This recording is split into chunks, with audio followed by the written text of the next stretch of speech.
For today's vlog ay kasama ko ang aking pamilya dito sa mall at mag-grocery tayo guys.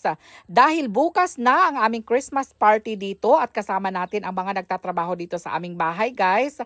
Kaya marami ang bibilhin natin. Magluluto tayo ng spaghetti at macaroni at hindi natin ito titipirin guys.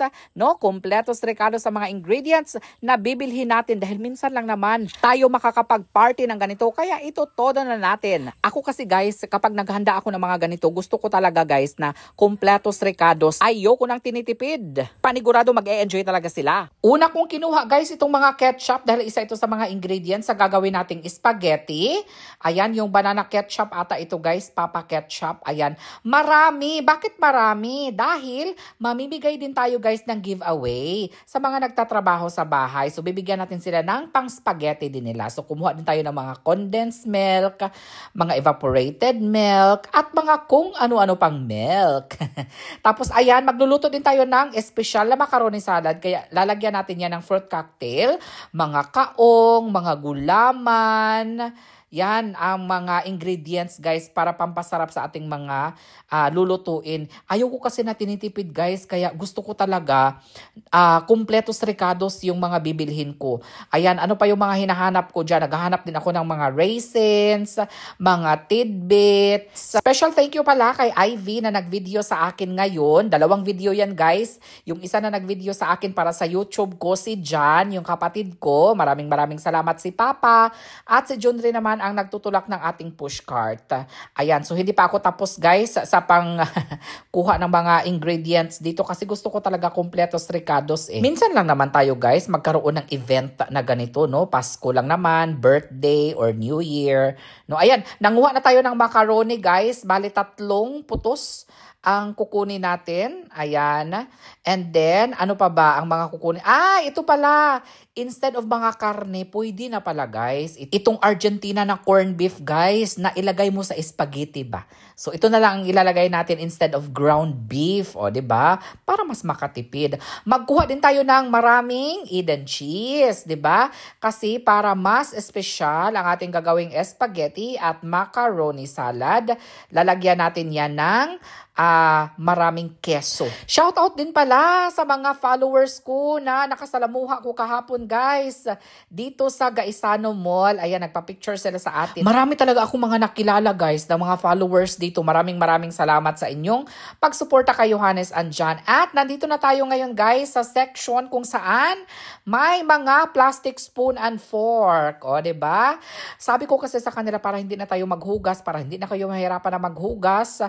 Ito na lang, mga disposable na lang ang bibili natin. Tapos magbibili din tayo nitong lagayan ng paper plates. Para pag kumain tayo guys, hindi mahugno ang ating paper plates ba. Kaya ilalagay natin yan sa may lagayan. Yung plastic na yan na pula na. Ang hirap ko namang piliin guys. Nahirapan ako sa pagpili. Pinili ko lang talaga guys yung pinakamura ba. Ayan, tapos ito naman yung mga paper plates natin. Kumuha din tayo ng mga paper cups. Tapos ang dami ko pang mga pinagpupulot dyan, guys. Mga lagayan ng mga macaroni salad. No, kasi ilalagay natin sila sa mga maliliit na plastic cups, guys, para maapod natin sila, guys, ba? Para, kasi pag hindi natin ilalagay sa plastic cups, yung iba magkukuha ng marami, yung iba konti lang. So, para pantay-pantay ba? Diba? Gusto natin yung pantay-pantay. Nahirapan lang kami sa pagpili nitong plastic cups na ilalagyan natin ng macaroni guys kasi yung iba hindi siya kasama yung taklob.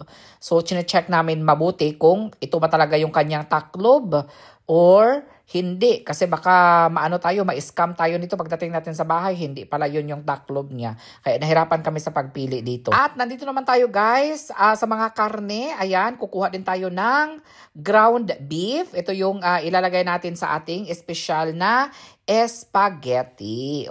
Yung mga ibibigay natin guys na mga giveaway, ang ilalagay lang natin doon is yung sa lata lang na corned beef. Kasi pwede din naman yun siya guys. Ito yung ating iluluto para sa Christmas party. Okay? And then nagkuha din ako dyan ng mga chicken wings guys.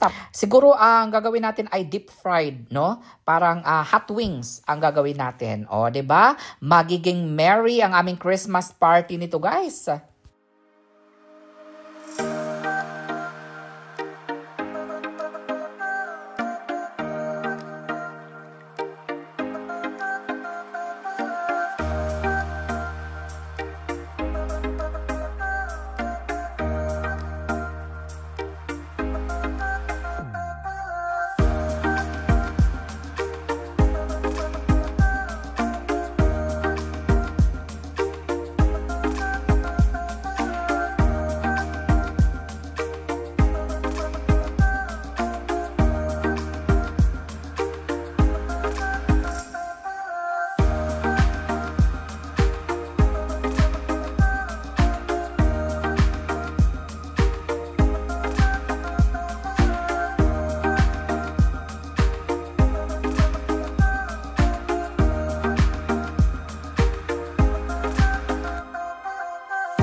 Tapos na tayong makapag-grocery guys, nagpabili lang ako ng merienda sa kanila. Siguro naka 10,000 plus tayo ang nabayaran natin sa grocery ngayong araw na ito.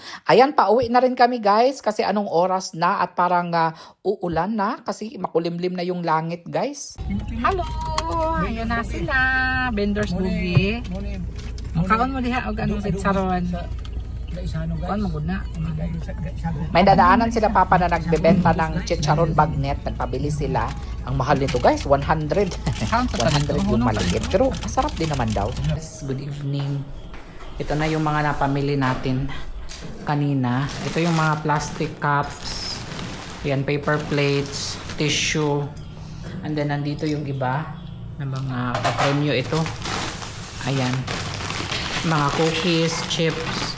And then, bumili na rin ako guys ng mga pang-premyo natin kasi for sure, pinadala ko kasi sa kanila ang buong pamilya. So maraming mga bata yan, mag-enjoy talaga yan sila sa mga cookies, sa mga chocolates. Ayan. Tapos nandito sa labas guys, ang ating malaking karton. And nandito na guys, yung mga pinamili natin kanina.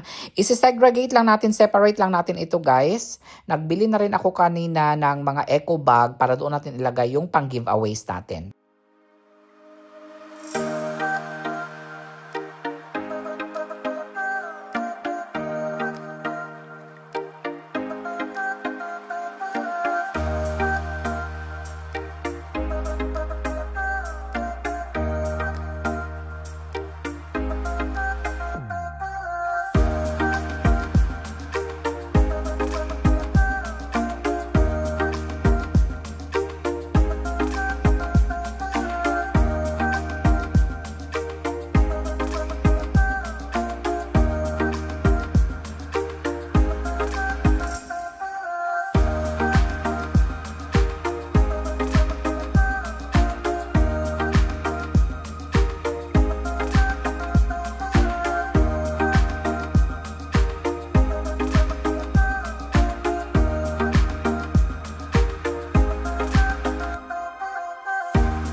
At eto na guys, ang mga ingredients sa lulutuin nating macaroni salad. Nakapagluto na si Ivy dito guys, nakapagpalambot na siya nitong ating macaroni salad. And then may mga cheese na dyan, na-slice na rin yan. Nabuksan na rin ang mga evaporated milk, mga condensed milk, at meron din tayong mayonnaise dyan at raisins. Ready na ang lahat.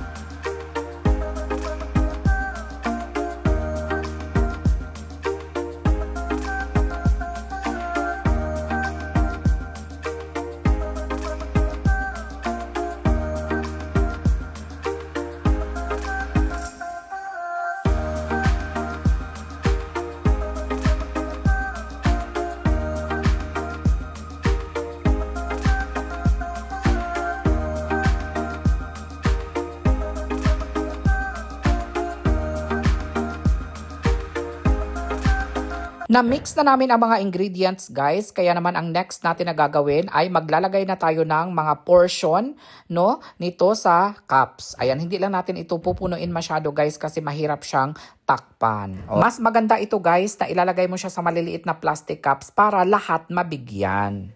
Minsan kasi kapag hindi mo siya ilalagay sa plastic cups, yung iba kukuha ng marami, yung iba hindi makakakain. So para ito, fair lang siya guys. Lahat makakakain, lahat mabibigyan. Guys, kapag gumagawa ako ng ganitong macaroni or buko salad or kahit ano, gusto ko talaga completos recados talaga siya. Dati nung bata pa kami, syempre nakakakain din naman kami ng ganito, no? Pero hindi talaga siya completos recados. Parang ano lang siya. Para lang malagyan lang ng macaroni, malagyan lang ng mayonnaise. Minsan wala nga kaong eh. So basta malagyan lang ng gatas, iba, condense, yun. Okay na siya. Pero may nagsabi na kaya ba daw ang 500. Kaya naman ang 500 pero hindi siya kompletos Ricardos. Tinipid. Tsaka depende sa laki ng pamilya mo. Kaya ang 500 kung 2 or 3 lang kayo sa pamilya. Yan. At saka bakit ka pagagawa ng mga ganito kung 2, 3 kayo sa pamilya? Bibili na lang kayo ng gawa na. Kasi magkano lang naman to mga isang tab. Pagpalagyan natin 150 or 200. O diba? At least gawa na dahil 2 or 3 lang kayo. So depende lang yan sa inyo guys eh. Kung may budget naman kayo, no, maganda ang trabaho ninyo. Nag-vlog si Daddy. No? Marami kayong anak, tapos maganda ang trabaho ng mga anak ninyo. More than 500 pa talaga. Dili mo kasabot? Lai, ikaw number 1, ikaw ba? Palagi talaga kayong pag nagbablog ako dito, nandyan din kayo. Nag-iingay. Paano tayo matatapos dito sa pagbablog natin? Ganyan talaga yung mga ko. Dapat tunutulungan nyo nga ako na mag-vlog eh. Kasi sa inyo napupunta ito. Hindi siguro ba magdangoy-ngoy, ipapalit. Magpabili nito, magpabili niyan. Tingnan nyo yung pinabili nyo sa akin, oh. 13,000 na mga libro. Binasa nyo ba? Hindi nyo binasa. Inyo, ang sama na ito na ron. Gasayang-sayang lang mo kwarta. Tinanong ko kayo, bibilhin ko ito para makatulong tayo sa mga nagbenta nito na kamag-anak din natin. Babasahin nyo ba o hindi? Kasi kung hindi nyo babasahin, hindi ko bibilhin. Basahin. Binasa, hindi. Hindi nyo binasa. Alam nyo ba kung... Silog diha. Isa po ka. Di pa man kakabalong basa, no? Kabalo na kang basa lang, dili. Sa sunod, pag may ipabili ako sa may ipabili kayo sa akin, hindi ko na yan bibilhin, ha? Anong wala ba naabilhan ng uban?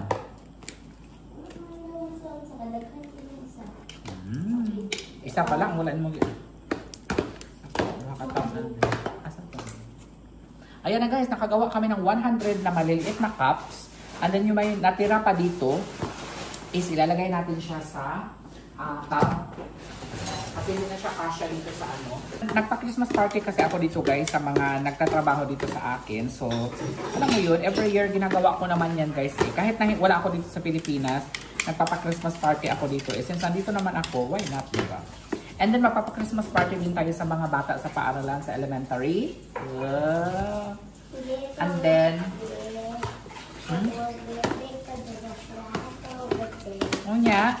di ba? Dangoy-ngoy na naman. Gusto niya mag-birthday daw sa school. Ano saan na mong birthday? Yay! Wala, bakasyon. Yay! Wala man na klase. Guys, tignan nyo ito. Tatlong packs ng spaghetti, ng macaroni ang niluto namin. Kaso nga lang, sobrang dami. Maliit lang yung palanggana natin. O yung palanggana namin, hindi namin ito ginagamit guys, nilalabhan, hindi namin ito nilalabhan guys. Talagang intended lang talaga ito pang halo-haluan ng mga macaroni, ng mga spaghetti. Ayan. So ito na. 2 tab lang. And then, ano pa ba yung sinasabi ko kanina? Yun nga, nagpapa-Christmas party ako sa mga trabahante dito. And then, nagpapa-Christmas party ako sa mga sa paaralan, no? Kung saan ako nag-graduate ng elementary. Yun. Kasi give back to the community guys ba? Para maraming blessings na dumating sa atin. Dapat i-share natin ito sa ating mga kababayan. Kabarangay. Kabarangay. Buti may mga taga-tulong ako dito guys na magawa-gawa ng mga ganito. Ayan. So ito, dadalhin din namin. Lahat ito dadalhin namin bukas. And then yung iba, yan guys, bibilhan na lang namin yun ng Ricardos para gawa na lang tayo ulit. Pwede ka tayong gumawa ng ganito guys, tapos ibenta natin para mabawi natin yung gastos natin.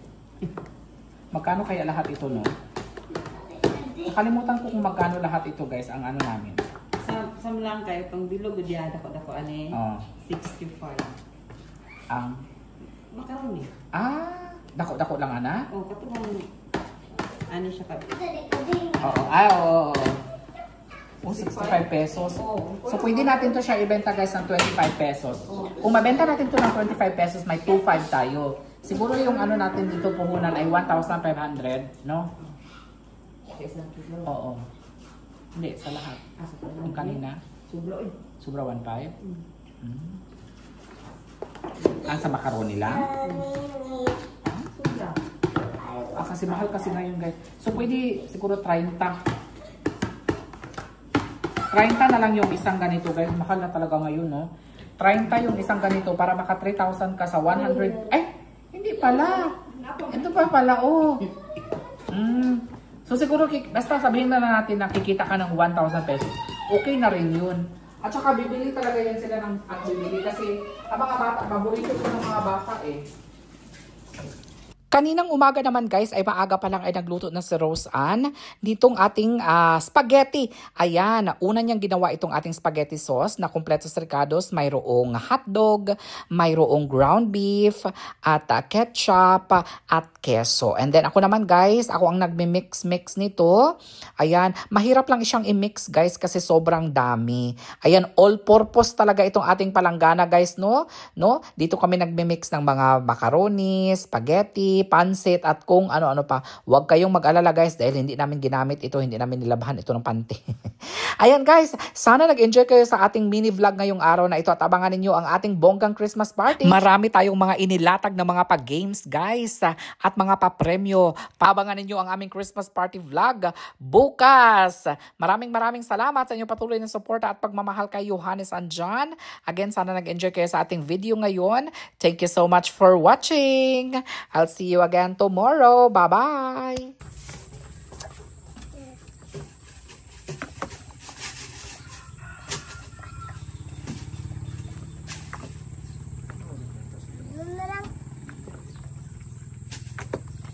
Hindi na makita ang spaghetti guys.